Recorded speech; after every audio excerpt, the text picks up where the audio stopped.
Welcome to the Black Entrepreneur Experience podcast, inside the business, buzz, and brilliance of Black entrepreneurs. Here is your host, Dr. Frances Richards. What happens in Vegas goes all over the world on Black Entrepreneur Experience, episode number 303. Thank you for joining us as we elevate the Black Entrepreneur Experience by interviewing CEOs, thought leaders, innovative thinkers, and Black entrepreneurs across the globe. I'm your host, Dr. Frances Richards. Our next guest is on a mission, and it's all about living a wellness lifestyle. Welcome, Crista Taylor, founder of Green Herbal Wellness. Good morning. I've given our audience such a brief bio. Why don't you fill in the gaps and share with our audience what you'd like them to know about you and your business? Okay, I operate a small business in Ohio. I've been operating it for over 10 years. I also work full-time. The products that I make are all natural. I can actually just make them in my kitchen. So I have a few joint muscle creams and other products. Talk about that aha moment or that story around what started you making products in your kitchen. Well, when I actually started, my grandson had diarrhea. And so he had a bad rash. So I started putting stuff on him just so the skin wouldn't break and be so bad. So as I start putting it on him, it didn't break out. So he didn't develop a sore. So I thought, well, that's a good idea. So that's how I actually started making it as a diaper rash, my ointment. That was my aha moment. And what was that story around you knowing that you were going to be successful with your products? Well, the story kind of came, this was at the end of the year. So it was like Christmas time. So I started giving the product away. I started making it and I gave it to relatives. So when they came back and said, this worked for this and this worked for that, for a rash I had or a mosquito bite. Then I thought, oh, I got a good product.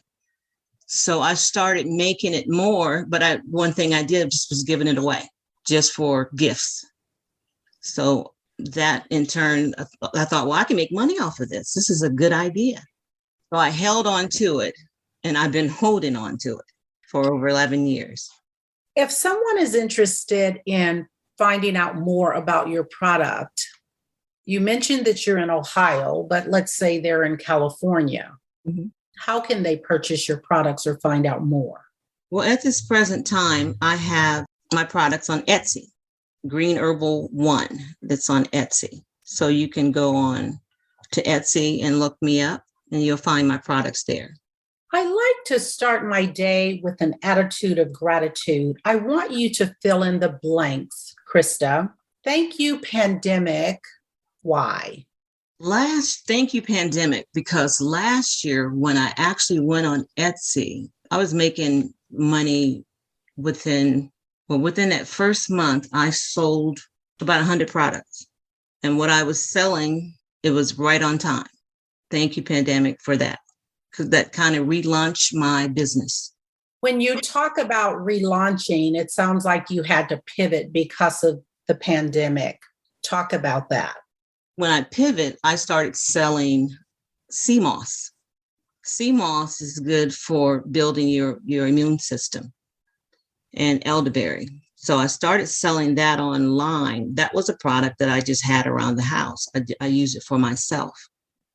But that was my biggest seller for over a year, the sea moss and the elderberry. Is it still your biggest seller? It can be. But I don't advertise as much because I have to do more work. And that's one thing that I'm kind of torn between working full time and trying to develop my business.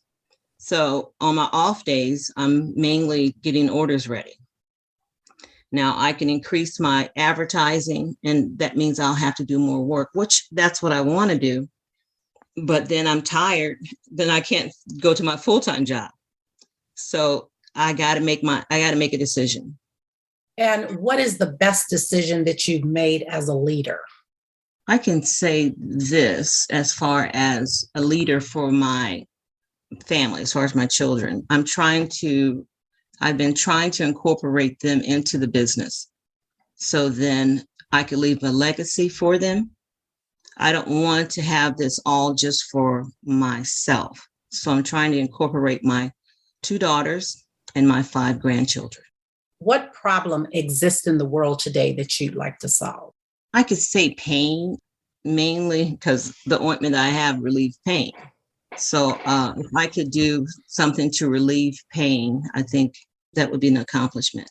What is one valuable lesson you wish you knew before starting your business? I needed more money. I needed more money to start up. And I wished I had incorporated more people at the time. And I don't think I would have had the struggle so long. Speaking of more money, raising capital, how did you raise capital to start your business? When I actually started it, Frances, I was online, had ordered some products, and they were kind of costly. So this one gentleman that owned the products that I was getting them from, he allowed me to get them just paying the shipping cost. So from that point on, I had all the products I needed to get started. And the shipping cost was only $200. And I had 50 pounds of shea butter. So I was able to start experimenting, in which I did. I had beeswax and everything all over the place. Yeah, that's how I got started with the capital of $200. I want you to have a monologue, Crista, and I want you to name this person that you're talking to. They're living or not. They have impacted your life so much. Who is that person, and what are you saying to that person? Oh my goodness, it would be my father. And I can almost cry at this point. When my father passed away, he retired at 40, but he had so many odd jobs. He was a hustler. And when he passed away, he left a garbage route. And there was he had maybe about 100 customers, okay? So we were left with, who's going to take that over? And, my nephew was going to do it. He started doing it. And then I decided to do it, because I knew some of the customers, because my dad allowed me to collect money from them, on the weekends, and he couldn't go get it. I would just, go get it for him and bring it back. So I decided to take up the route and had no clue on how to run a route, period. So the guys that knew what to do, I'm talking to myself, but my dad would be so proud of me knowing that I took that route on and didn't have a clue of what to do. I got in the truck with the guys, sat in the middle and learned the route, knew the route. And what surprised me when they said, "You sound just like your dad." And I had never been on the truck before, never. And I learned how to work that truck for 3 years up until I got a full-time job.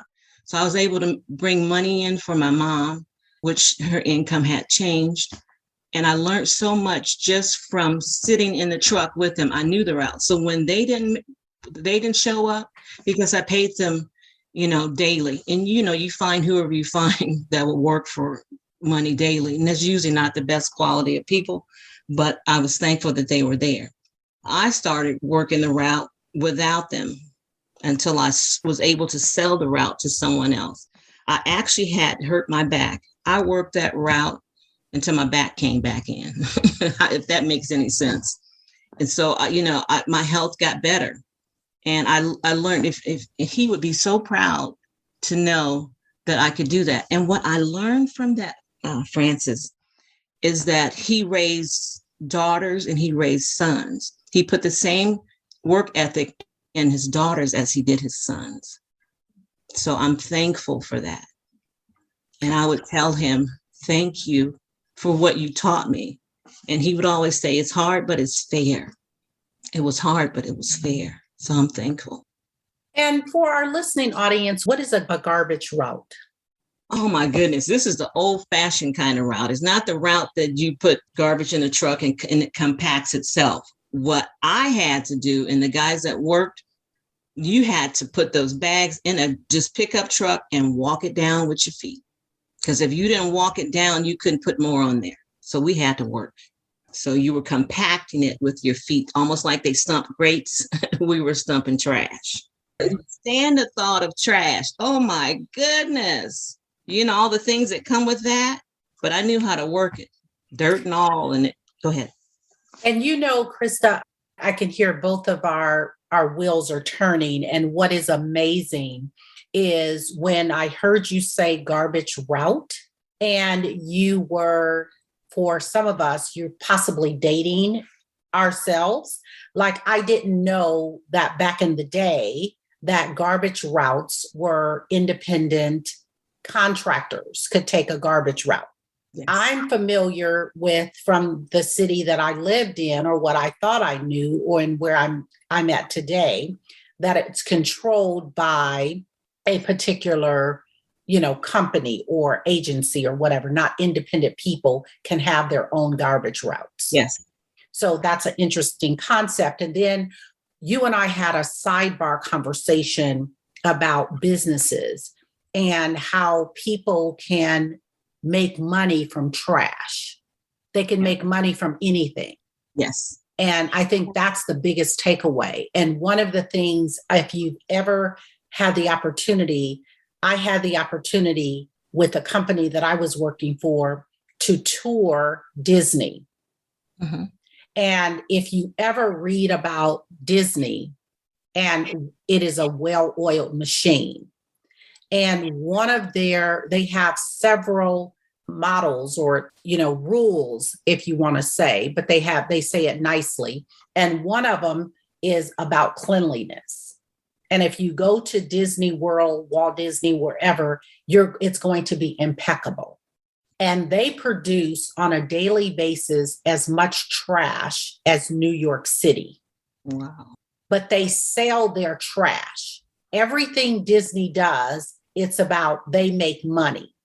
So I would tell entrepreneurs, if you want to study someone and how they've taken every integral detail of their business, and they say, no matter what position you're in, you will actually pick up trash. If you see trash, you pick it up, whether you're the CEO or whether you're a person in a suit. If you see trash, you pick it up. That's just part of the training that you get at Disney.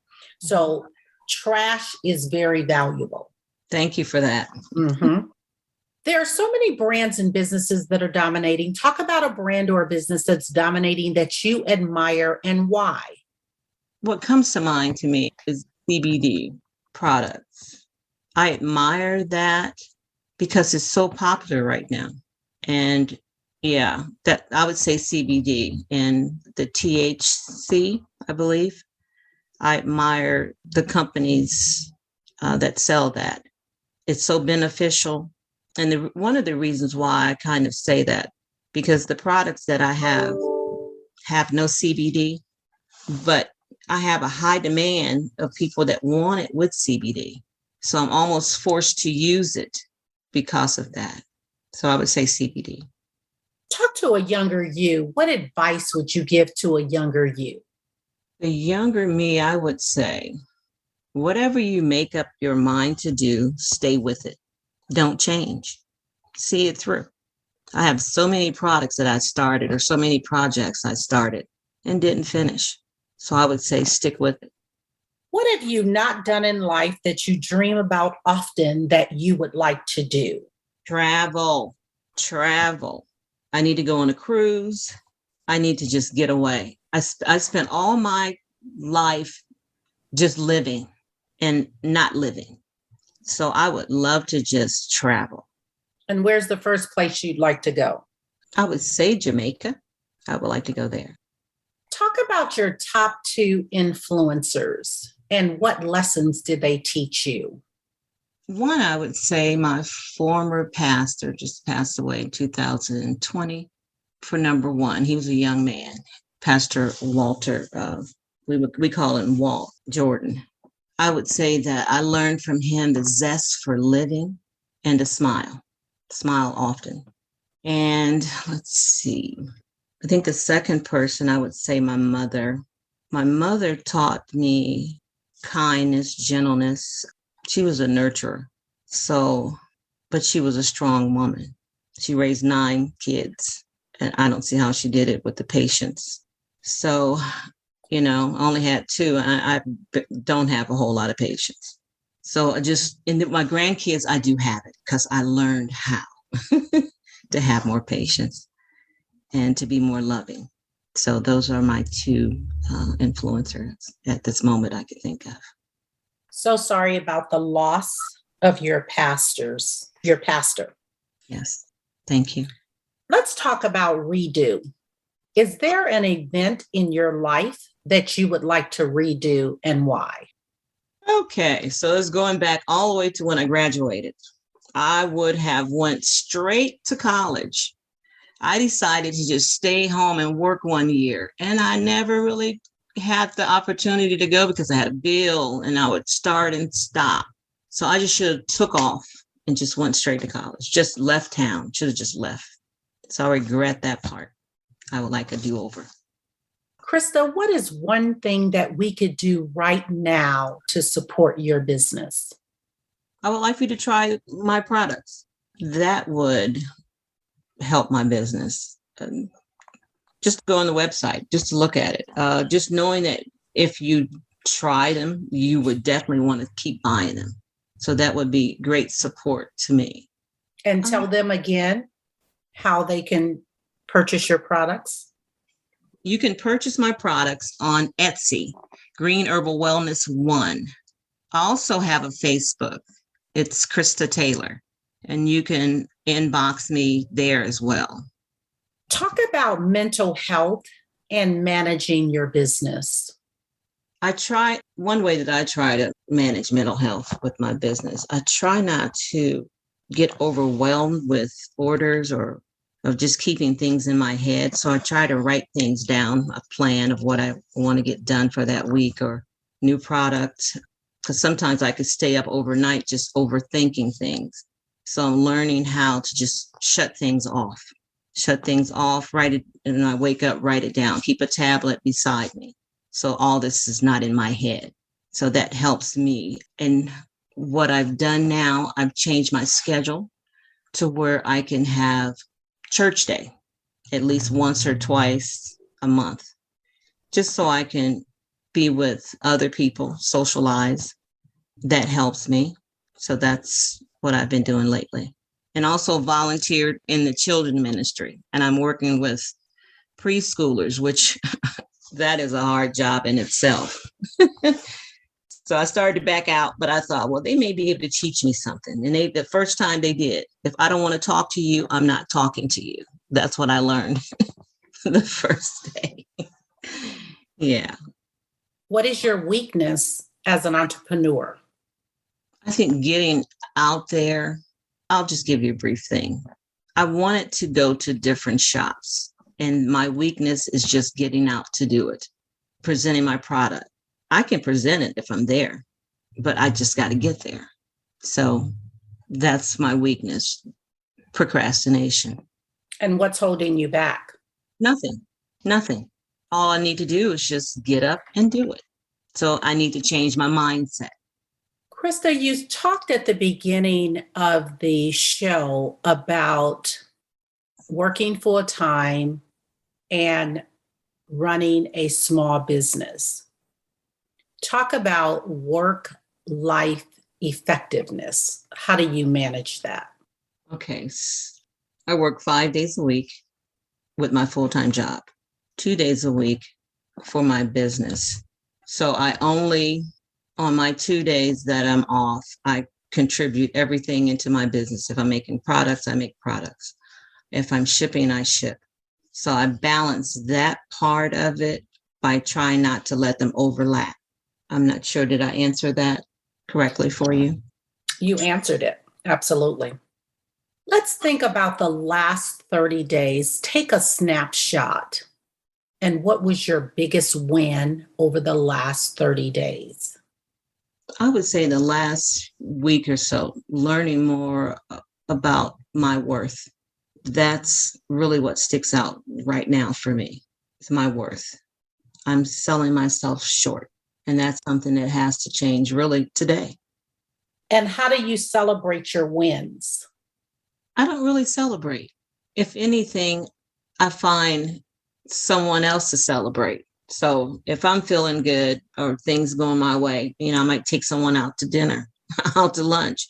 So I'm celebrating others instead of celebrating myself. Talk about business continuity. What is your highest risk as a business owner? If I was just a business owner and didn't have a job, that would be the risk of failing. That's why I haven't really put the work into it like I need to, because I'm afraid of failing. And I know that I have everything to make it work, but it's just that fear of just being on my own and depending on myself. And what will it take to bet on Crista? It's been a pleasure talking to you because I've learned a lot so far today. But I think I need to pour more into myself, more positive things that will kind of encourage me to do and to get moving, because that's what this really past 2 weeks have been about. And I haven't really set, they say the pandemic, people learn different things. I haven't learned what I'm learning, that I'm the most important thing right now as to anything that's around me. If someone spent a whole day with you, Crista, what is something that we would know about you that we did not know? That I am a low profile comedian. Yeah. So I got jokes. Give us one of your jokes. Well, the joke would be you. So I would find something that you did or said funny and kind of go on with it. That's what I do. Thank you for sharing. Talk about your most memorable moment in life or business. I'll just go back to the garbage route.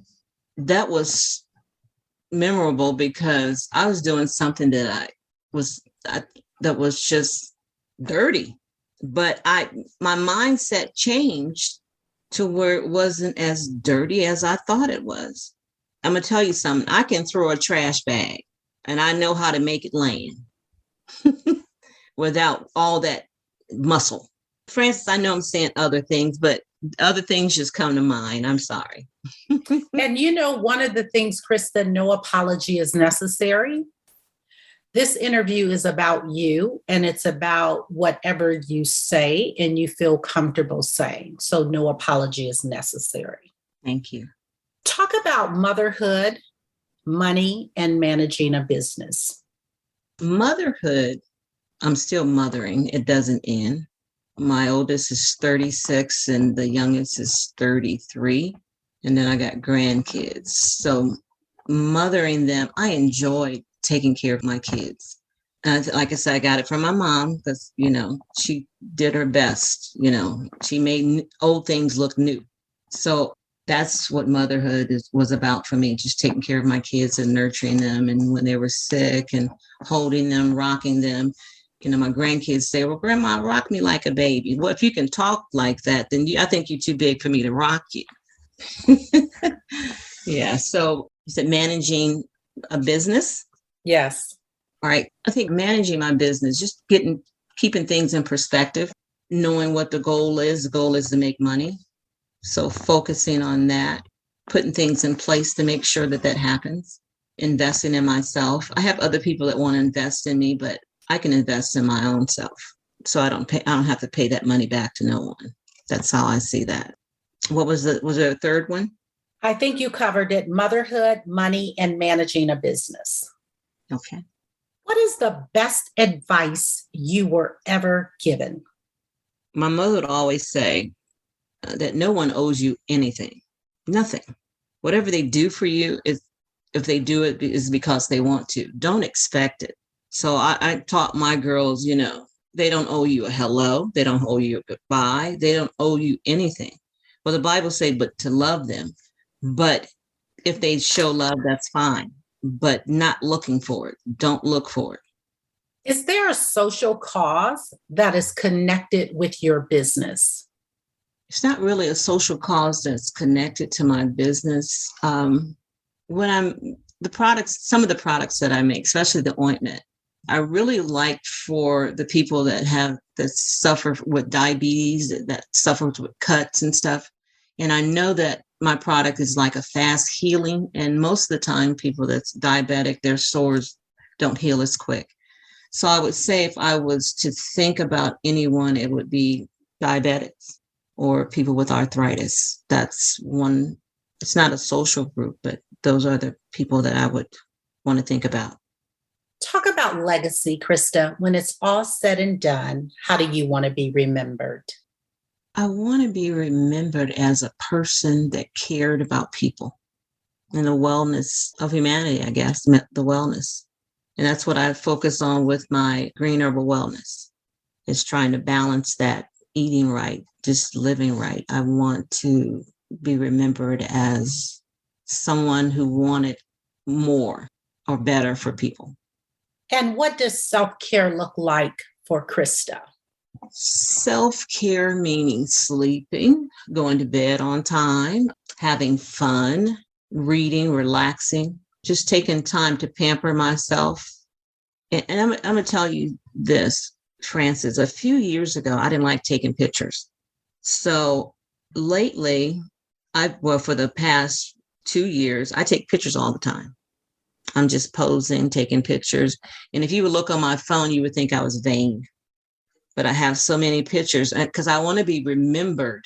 I don't want to just, especially at the obituary, they got to pull up an old picture from me where nobody knows how I look, who that was. So I take pictures all the time, different outfits, different poses. And sometimes I have my grandkids do a photo shoot for me, at birthday times. So that's kind of helping me see myself when I didn't see myself. The word is listening. What is that resounding sound or message that your generation is saying that we should be listening to? I would say be more ready to receive than to give. Don't give your opinion all the time. Be ready to receive information. Listen. Crista, what do you need right now that you don't have to move the needle forward? What I need right now would be, the word come to mind, gumption. It's like an old word. Yeah, I need to get moving. I don't need anything from no one. What I have is me. I need to get moving. What is working well right now in your business? What's working well is taking the time, rebranding my product. I just had this bright idea this morning that my product relieve pain fast. I've been saying healing aid. It actually relieves the pain right away. So I'm almost afraid to say that, but that's how it works. So it's not like you have to wait for it. It happens while you're applying it. Crista, if you conducted this interview, what is the one question you would have asked yourself? I want you to ask the question and answer it. The one question I would ask is, what are you doing here? Why are you here? Why are you on this podcast? Well, I deserve to be. I have a good business that's capable of helping a lot of people, and I need to be here to share that. This is my time. This is my moment. That's my answer to myself. So shut up and do it. We've come to the part of our interview. It's called Fun Facts Lightning Round. I'm going to ask you a series of questions, and I'd like you to give me very quick answers. I'm going to be in trouble. Well, if there's something you desire not to answer, feel free to say pass. Okay. Are you ready for the Fun Facts Lightning Round? Yes, I am. Your first job? Babysitting. Your favorite color? Teal. The last movie you saw? It wasn't a movie, Dave Chappelle. You relax doing what? Watching TV. Your favorite singer or rapper? Charlie Wilson, right now. Your favorite dance song? Mary J. Blige, can't think of the one. Her songs. What food you eat every week, no matter what? Chicken. Your favorite month? February. Work out or hit the couch? Work out. Crista Taylor, thank you so much for joining us on Black Entrepreneur Experience Podcast. Before we let you go, why don't you share with our audience the best way for them to connect with you and do business with you? And feel free to leave all your social media handles. Thank you. On Etsy, Green Herbal Wellness 1, and also on Facebook, Crista Taylor. Thank you, Crista. That's a wrap. Thank you. Thank you for listening and subscribing to Black Entrepreneur Experience. We would love for you to leave a review and rating on iTunes and share with your friends. For show notes and more episodes, go to www.beepodcast.com. Join us next Wednesday, and remember, green is the new black. So keep your bank accounts and your business in the black.